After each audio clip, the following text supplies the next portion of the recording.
the Algebra Guy. Today's topic is factoring trinomials when a is equal to 1. What do you mean a is equal to 1? So let's look at our lesson, what that's talking about. By the end of this video, you'll be able to do the following.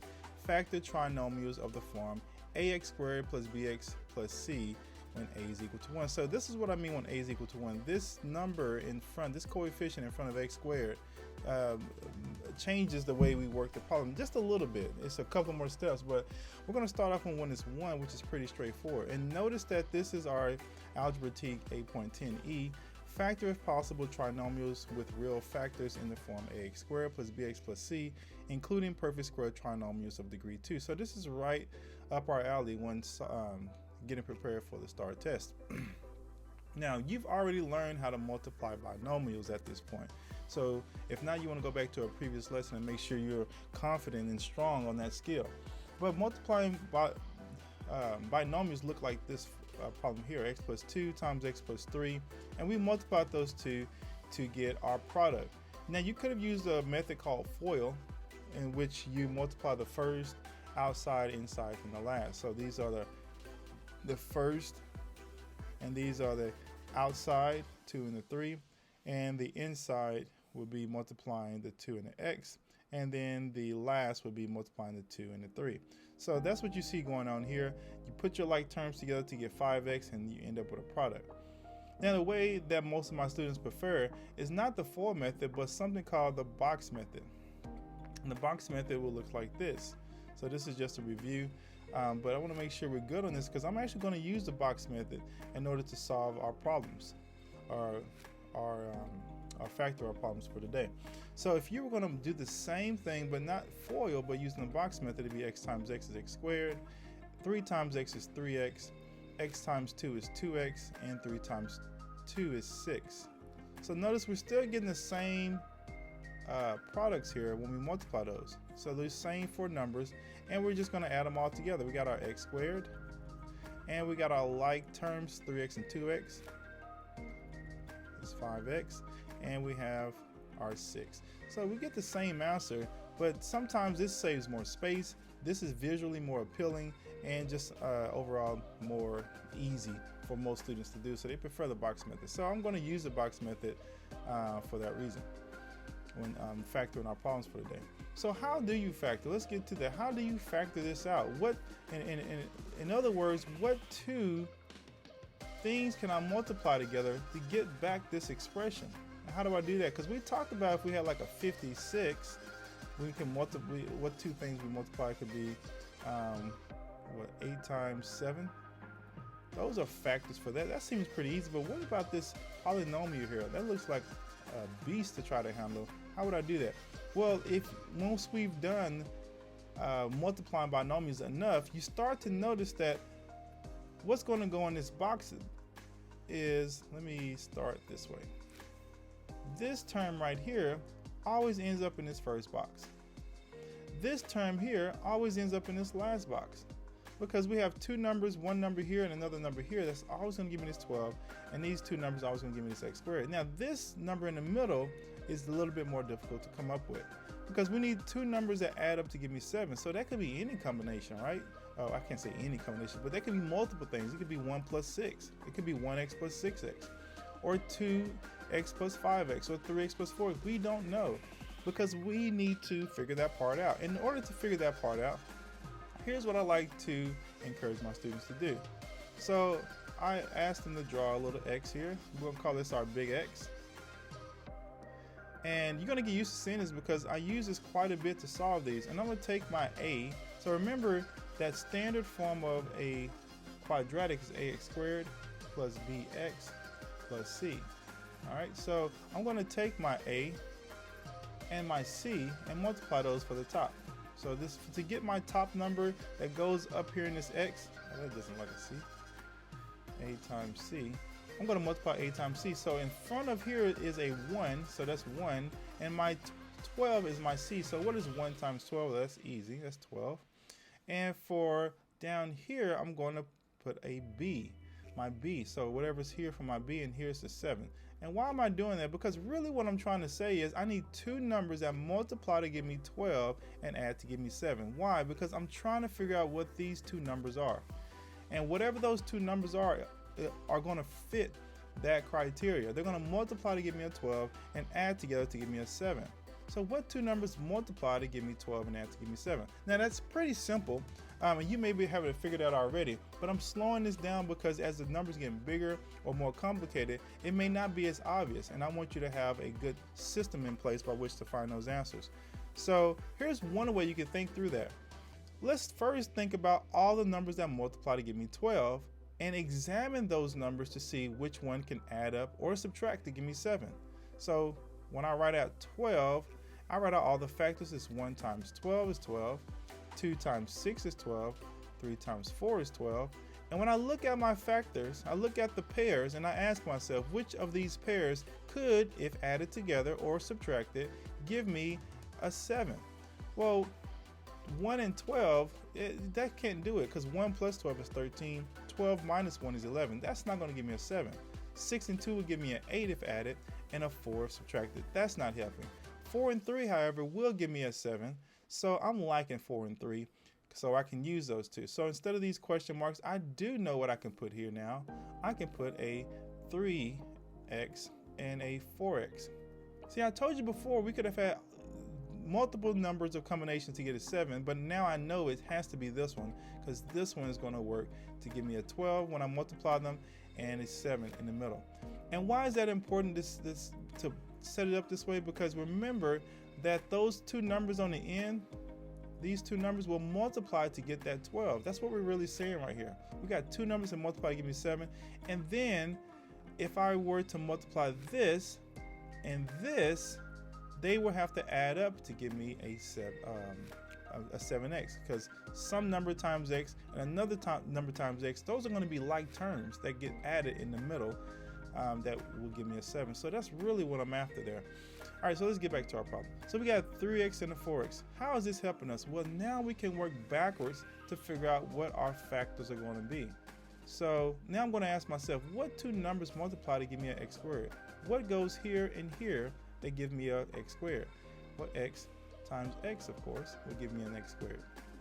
Well, x times what will give me a 3x? Well, that becomes 3. What kind of 3? It's a positive 3. And what about this 4x? Well, x times some number gives me a 4x. That's got to be a 4. I'm sure it's going to be a positive 4. And 3 times 4 is 12. So these are my factors for x squared plus 7x plus 12. So now I know that my factors, if I want to write out my answer completely, are x plus 3 and x plus 4. So we've completely factored that one. Let's jump over here to this one. We're starting with u. Well, not you, or me, but you know, you. All right, so u squared, we know that up here is going to be u squared and 24 in the bottom. And we need these two numbers. So I don't know what those two numbers are. So I know that a times c goes on the top, 1 times 24. I need two numbers to give me 24 that add up to 11. What numbers are those? Well, let's think about it. We got 24. The factors of 24 is 1 times 24. 2 times 12 will give me 24. 3 times 8 will give me 24. And 4 times 6 will give me 24. So when I start looking at these, I look for two numbers that give me an 11. That can't do it. 2 and 12, no. 2 plus 12 will give me a 14. And minus will give me a 10. 3 plus 8 will give me an 11. Yeah, that'll work. 4 and 6 will give me a 10, and subtract will give me a 2. So no. So I know now that I can use in this box a 3x and an 8x. So that becomes easy to see what my factors are going to be now, right? So this is going to be a u times a u, and a u times something. Oh, I did say, I just noticed that. I said x and u. 3u and there. So u times 3u. 3 times u would give me a 3u. U times 8 would give me an 8u, and 8 times 3 is 24. So all this works out, and you could double check this again, but you really don't have to because we're looking at the answer. U plus 3, u plus 8 gives me this polynomial. So if I simplified it, it'd give me u squared 8 plus 3u is my 8 plus 3u is 11u, and my 24. So I'm looking at the answer, and I know that this works because I'm checking it as I work it. So that's my factoring of this expression: u plus 3 and u plus 8. So notice that went a little bit faster this time because I spent a lot of time talking about the structure. So it really doesn't take that long once you draw your little box and you start putting in the numbers where they belong. You start to see it kind of come together. All right, I want you to pause it here and see if you can work these by yourself before I get the answer, because that's the best way you're going to learn instead of waiting for me to do it. All right, so let's jump right to it. All right, so I know that this is going to be a y squared, and I know that my last term down here is going to be a 60, but I don't know what the two numbers are going to add up to get 17.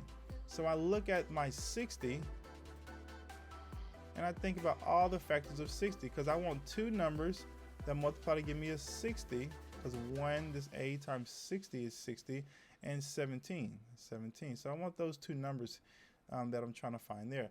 So 1 times 60 is 60, 2 times 30, 3 times 20, 4 times 15, 5 times 12, 6 times, there's a lot of them, my goodness. So you can keep going. This brings up another question, and I'm going to solve this first, and then I'm going to come back to this. I'm going to give you a little bonus for how you can use the calculator again to help you figure out what the right numbers are without having to go down this long list. Because what if you had a number like 240 or 115, or just some number that you don't really feel like right now all the factors for? How could you have solved that? So one way you could is the one we just showed. Looking at all the factors, which of these are going to add or subtract to give me a 17? Well, this is not going to work. The first is just too big. It's not going to give me 17 if I add or subtract those. This is not going to, 32, 28, nope. If I subtract 20 minus 3, yeah, that'll work. So this will work. And 14, that's going to give me 20, nope. And this is going to give me 17, and this is going to give me 60. Now, since I circled this one, why did I keep going? Shouldn't I just stop and just put those in and just go? So somebody may be asking that question. Well, the reason I do, because sometimes, it's rare, but sometimes you have two factors that will give you that number in the middle. So I just go ahead and double check to make sure I'm not missing anything. So I'm gonna, and in that case, by the way, there still will be only one that works. So you don't have to worry too much like, okay, I have to find the other one. Because it won't work if you try to put it in, and you will see that at another time. So I know these two numbers are going to be 3 and 20. Well, let's think about this. 3 times 20 gives me 60. So yeah, that works. But that's not adding up to 17. So this is going to have to be a negative to give me a 17. So something's not working out right here, because negative 3 times 20 is a 60. Negative 3 plus 20 is 17, but I can't get them both to work at the same time. So what's going on here? So that's when I have to go back to my list and realize just what I just said, and actually missed this, and I'm glad I did for your sake, because right here 5 and let's see, actually, is that one? So 5 and 12, yeah, 5 and 12. So 5 and 12 I crossed out quickly. Why? Because I circled something thinking, oh, I already got the answer. But like I said, ironically, and this was not actually planned, this was a mistake that I saw. Or I won't say a mistake, but I first put those numbers and saw that doesn't work. And notice I put them in my little X box first before I put them here, because I'm testing to see if they will match my criteria, and it didn't. I couldn't get them to both equal the same time. Multiply to get 60 and add up to get 17. But now I realize that, hold on, there's got to be another one in here. And I see 5 and 12, and I say, hold on, 5 and 12 will add to give me 17. So let's try that one instead. So I'm going to put in 5 and 17, and I'm sorry, 5 and 12. 5 and 12. And 5 times 12 is equal to 60. 5 plus 12 does give me 17. This will work. So I can put 12x here and 5x here. Now I have two numbers that add there. Now you may be asking, how do you know where to put the number? Do I put the 12 in the bottom box here or the top box here? And the good news is it doesn't matter. It's all going to come out the exact same factors. So don't fret about that. And you can test that if you want to after we factor this problem. Switch places and find for yourself that it won't matter. You're still going to get the same answers. All right, let's go ahead and factor this now that we found those two numbers. We can say what two numbers give me y, or what two terms will give me y. Y times y will give me y squared. What y? I'm using x. I should be using y. So let's put y there. So y times what would give me 12y? That's going to be a 12. And y times what would give me 5y? It's going to be a 5. So, and this is positive, by the way. That gives me my operation. So now I can see how to factor this. This is going to be y plus 12 and y plus 5. So that's how this is factored. So we almost messed up there with this 3 and 20. Actually, I don't want to say we almost messed up, because we can't mess up, because when we're checking to see if this is right, the numbers aren't working. So we have to keep looking at that. Now, as promised, let me show you a bonus way that you could have found those numbers. So let's say we're looking at this. Let me pull up my calculator. And let's look at this together and find a faster way we can get those factors without having to go through 1 times 60, 2 times 30, and so on. So if you pull up your calculator and go to graphs, and I've shown this before in another video, but I want to make sure you see this. So let's say I wanted the factors of 60. What you could do is just put in your calculator 60 divided by x. And what you're saying to the calculator is that I'm going to do that in my head anyway on my hands or whatever you're going to use. So 60 divided by 1, 60 divided by 2, 60 divided by 3. You want to know all the relationships between those numbers. So we're going to look at it. And I'm going to press enter. It's going to give you some graph, but we're not looking at the graph right now. We're going to look at the table. So we're going to go Control T or pull up your table, however you do it. And look at this. We get all the factors for 60. Think about it. X is 1. Y is 60, 1 times 60 is 60, 2 times 30 is 60, 3 times 20 is 60, and now it creates the table for us. So we can save time of creating that table if you have this feature, and just look down and start to think to yourself, which one will add to give me a 17? And I know that add or subtract to give me a 17. So we got 3 and 20 that could possibly do that, and as we just talked about, we have 5 and 12. But you can see all these factors, and you can see some of these decimals obviously that we're not going to use. But what a great time saver if you have a big number or you just don't feel like doing it. It's just nice to know another way. Or like I always say, to double check your work. It's great, because that's what I was going to do. If something still didn't work out, I was going to take out my calculator and say, okay, well, how else can I see this problem? All right, so let's pull back our work, and I want you to work this one by yourself. I want you to pause it here and see if you can get that without seeing what I'm going to do first. All right, so I'm going to start this one by filling in this box as best I can. I know the first term is going to be a t squared, and the last down here is going to be a 28. And I know two numbers multiply. I know this is going to be a t, and this is going to be a t. I don't know what's going to go in here though, because I don't know what two numbers I need to add to get a negative 11. So I could bring out my calculator again and figure out what those are. I don't want to do that just because I feel like this is not going to be that tough having such a small number, but you could if you want to. So I'm going to pull out 28. I'm going to write up my factors. Actually, I'm going to go ahead and write my x here so I can test these numbers. Two numbers give me 28. How did I get 28? 1 times 28, my a times c. And remember that AC, I was like, some of my students came up with this. They said AC is, if you're in a house, it's usually coming from above, right? So, and B obviously can stand for below. So AC and below. So B is my negative 11. Don't forget that sign on the 11. So I'm looking for two numbers to multiply to get 28 and add to get a negative 11. 3 times, is that a 3? That won't work for 3, but I can put 4 times 7, and I think that's as far as we can go. So it becomes easy that this isn't going to work. That's not anywhere close to 11. This is going to give me 12 if I subtract, but 4 times 7 will give me, 4 plus 7 will give me an 11. So now I know this is going to be a 4t and a 7t. Again, it doesn't matter if you switch places, they're still going to give you the same answer.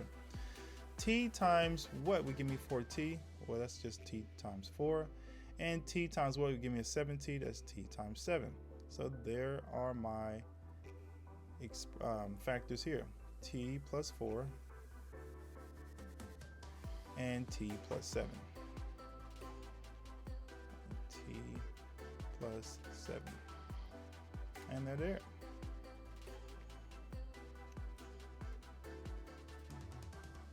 Alright, so I'm going to do this one a little bit more quickly, and I want you to pause it and practice it first, because we've done a couple at this point. Alright, so I know this top one's going to be Z. I'm going to put a line through the Z so you don't confuse it for a 2. And that's usually what is done in most places, especially math. And the bottom is going to be a -5. And I need two numbers to multiply to give me a -5 to add up to give me a 4. So -5 and 4. 5 times 1 is the only factors that 5 have. But how do I get, this doesn't work, right? 5 plus 1 is 6. That's not going to work. And 5 times 1 is 5. So one of these has to have a negative, it looks like, for this to work. Which one does it have to be? Well, I have a +4 when I add. So since it's positive, I know my bigger number needs to stay positive. So I'm going to make the 1 negative. Does that work now? 5 times -1 is -5. Yeah, that works. And 5 minus 1 is 4. These two work. So now I can start filling this in. So these are the two numbers that I needed. 5z and -1z. Now I'm able to factor this properly and say z. This is going to be z. Z times -1 will give me this -z. And to get this 5z, z times 5. So that becomes pretty simple. So z plus 5 and z minus 1. All right, let's try this one.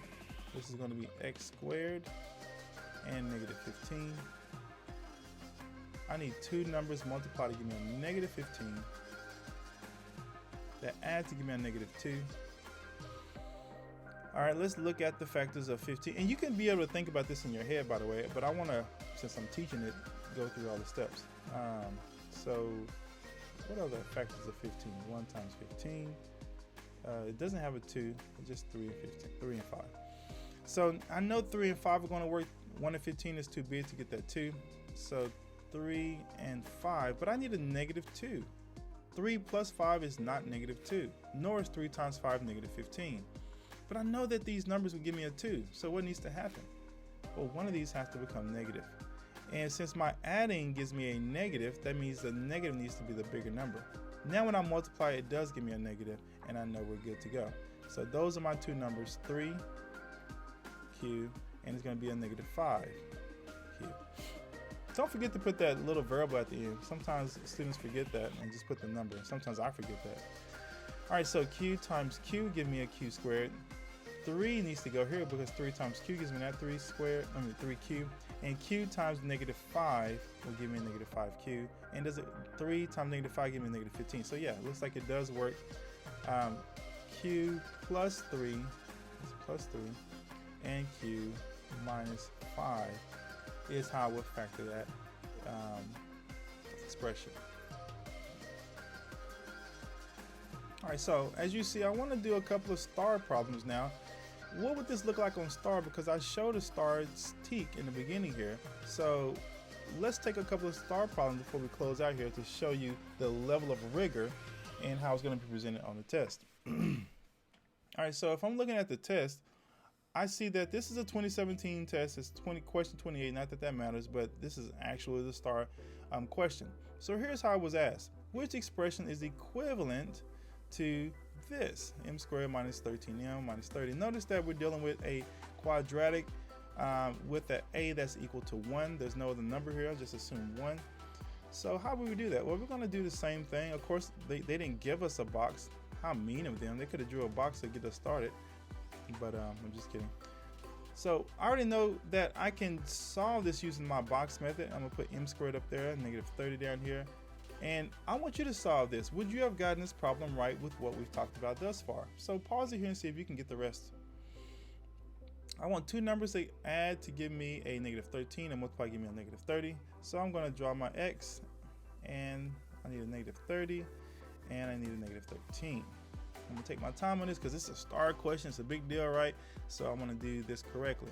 So negative, what are the factors of 30?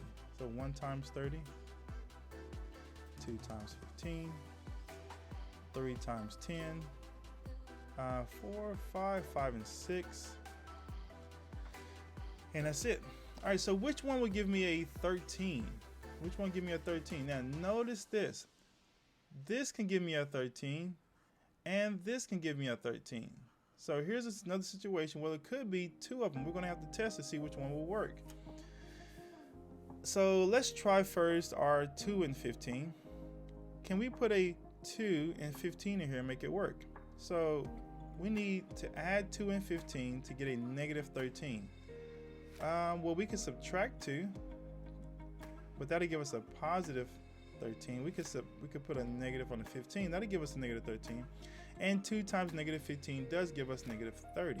So does it match for both? Yeah, this one fits for both. So I know we're going to have a negative 15m and a 2m. Now, for kicks and giggles, what if I would have put the other 2 in? I told you only one's going to work. So let's check it out and see. So let's see. This was 3 and 10. I need a negative 13. Well, to get a negative 13, both have to be negative when I add them together. Well, when I multiply these together, there's a problem. What is it? Well, multiplying negative times a negative gives me a positive 30. That's not going to work. We have a negative 30. So again, I told you that this only one's going to work. So you don't have to worry that you're going to pick the wrong one, because when you test them, it's just not going to work. Now it becomes easy because m times m gives me m squared. Negative 15 times m gives me negative 15m, and I know 2 goes here. So here are my factors right here. M plus 2 and m minus 15. So m plus 2, m minus 15. Now, because you could have used other numbers, you better believe they do have a 10 and a 30 in here. So that was intentional. So, but our correct answer is going to be F. Now, I need to show you this. You could have done this another way. There's 2 other ways you could have done this. You could have just simply, they're giving you multiple choice, and I almost hate to have to say this, but you could have just literally checked every answer using your box method or FOIL method, whatever you want to. You can just say, let me put m minus 15 and m plus 2. And you could work all 4 of these out until you get the right solution that matches up here. You could have also put this in your calculator. You could have put each one of these in your calculator to see which one is giving you an equivalent line as this one. So if I were to put, let's go ahead and put in my calculator. I'll show you at least one so that you have the right idea. So if I put this in my calculator, first let me pull that up. Get a new document.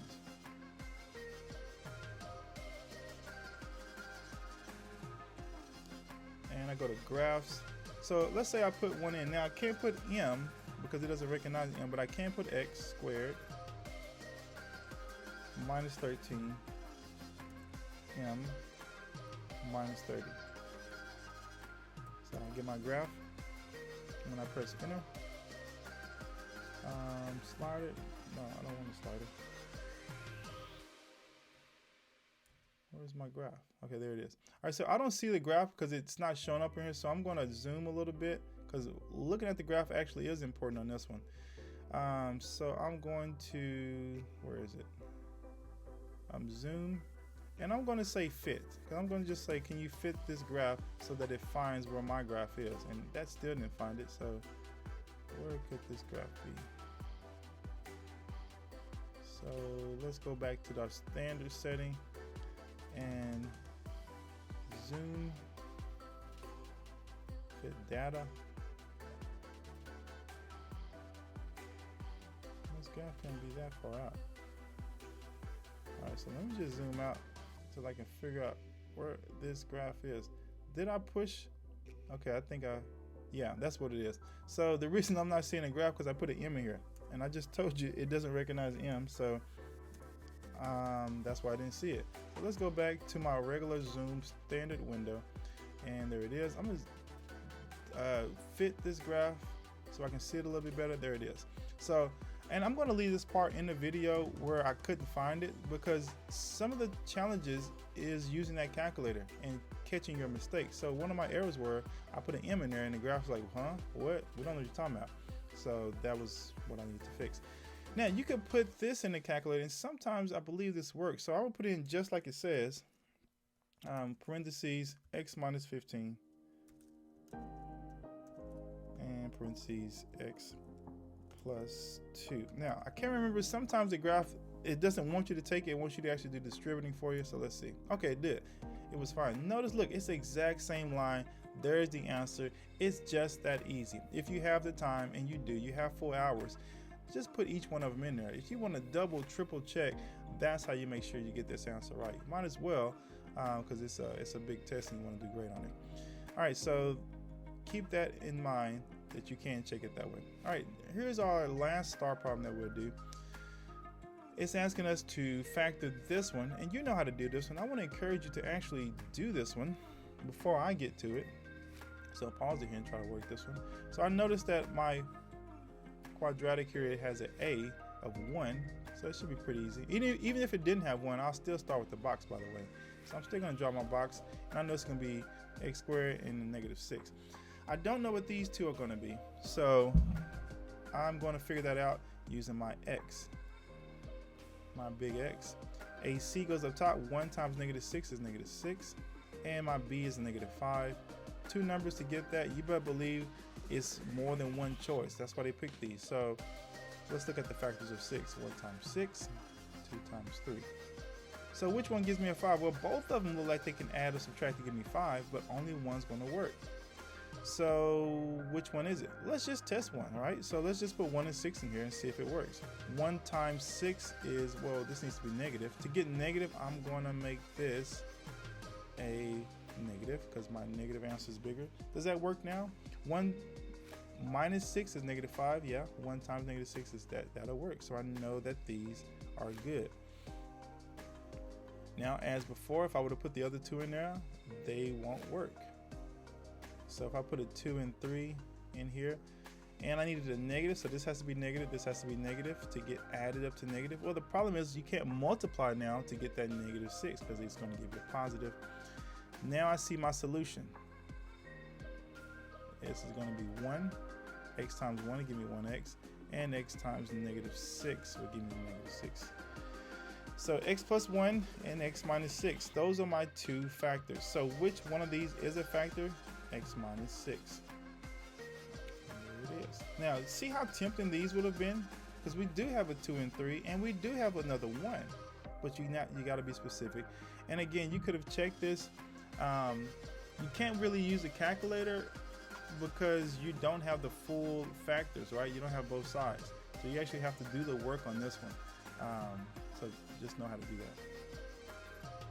All right, that closes it up for today. Did we cover what we intended? Yes. We came to factor trinomials that had a as a 1, and we learned how to do that using the box method. All right, guys, thanks for tuning in. Name's Brandon Clayton, the Algebra Guy, and I'm going to see you next lesson.